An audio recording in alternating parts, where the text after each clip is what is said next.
Welcome to Dr. Kanta Butra's Public Awareness Series. Hello friends, zero malaria is it possible?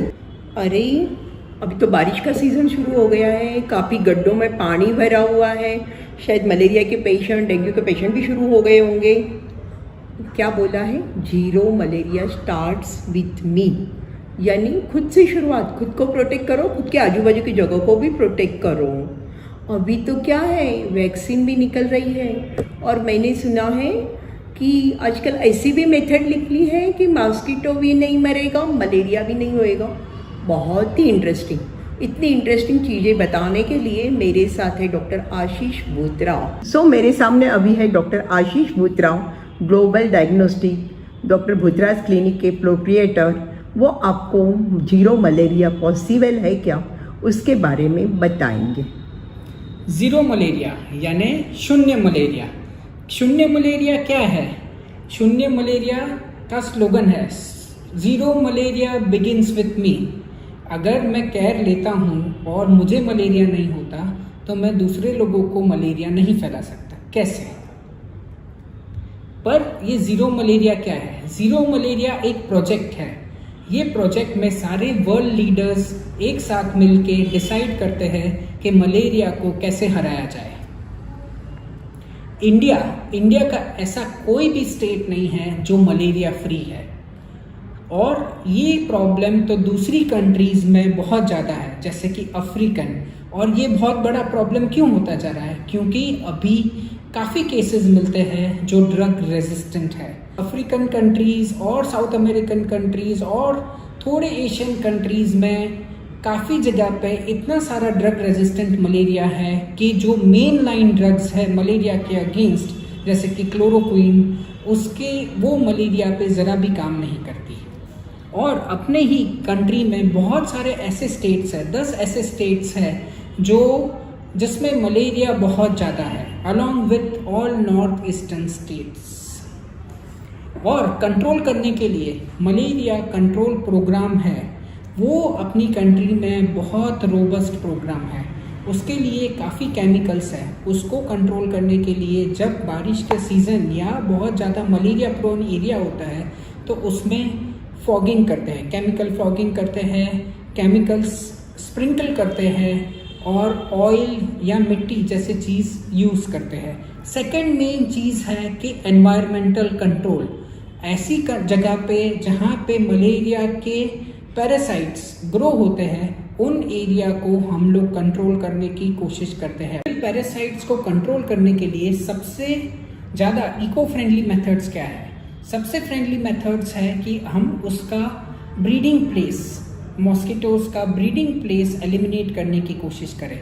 जहाँ पे भी water stagnate होता है या जहाँ पानी का जमावड़ा होता है, जैसे कि आपके पुराने टायर्स, वेसल्स, बाहर जो आप बर्ड्स को रखने के लिए पानी कुंडे में रखते हो, मटके में अगर पानी भर के रखते हो, फूलदानी या कूलर्स का पानी है, ऐसी सब जगह पे, या तो फिर ओपन ब्रीडिंग ग्राउंड्स है जैसे कि कैनाल्स है और बड़ी खाई है, और या तो फिर खुली गटर है, ऐसी जगह में मॉस्किटोज़ जल्दी ब्रीड करते हैं। ऐसी जगह को अगर हम वाटर को स्टैग्नेट नहीं होने दें, पानी का जमावड़ा नहीं होने दें, तो मॉस्किटोज़ के जो लार्वा है वो ग्रो नहीं होंगे।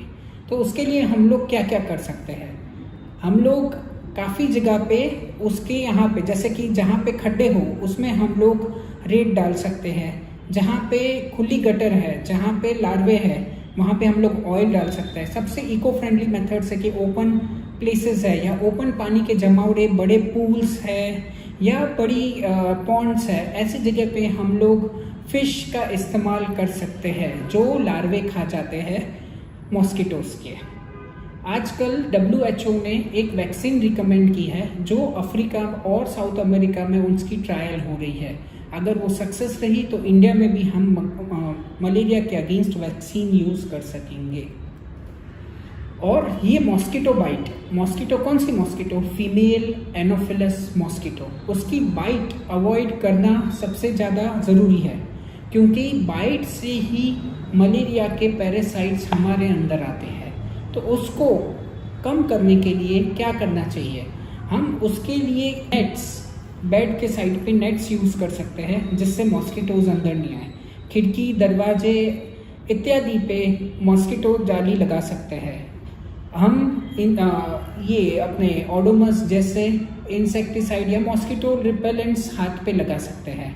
और हम लोग कॉइल्स, वेपराइज़र और दूसरी नेचुरल चीज़ों का भी इस्तेमाल करके मॉस्किटोज को बाहर रख सकते हैं। हम फुल स्लीव कपड़े पहन सकते हैं जहाँ पे मॉस्किटो ज़्यादा है और अपने आप को पूरा कवर्ड रख सकते हैं अच्छे से, जिससे मॉस्किटो बाइट के चांसेस थोड़े कम हो जाएंगे।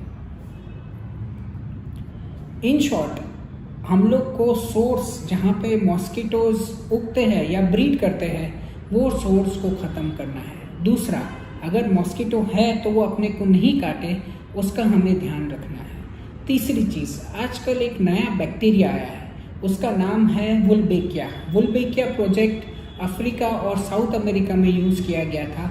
ये बैक्टीरिया इंजेक्ट करते हैं या मॉस्किटोज के अंदर इंट्रोड्यूस करते हैं, वो एक वैक्सीन जैसा बन जाता है। इन शॉर्ट, मॉस्किटो के अंदर जो मलेरिया के अगेंस्ट प्रोटेक्ट करता है। ये देखा गया है कि सिर्फ मलेरिया नहीं, डेंगू जैसी बीमारी भी जिस जगह पे ये बैक्टीरिया यूज़ की गई थी वहाँ पे बहुत कम हो गई।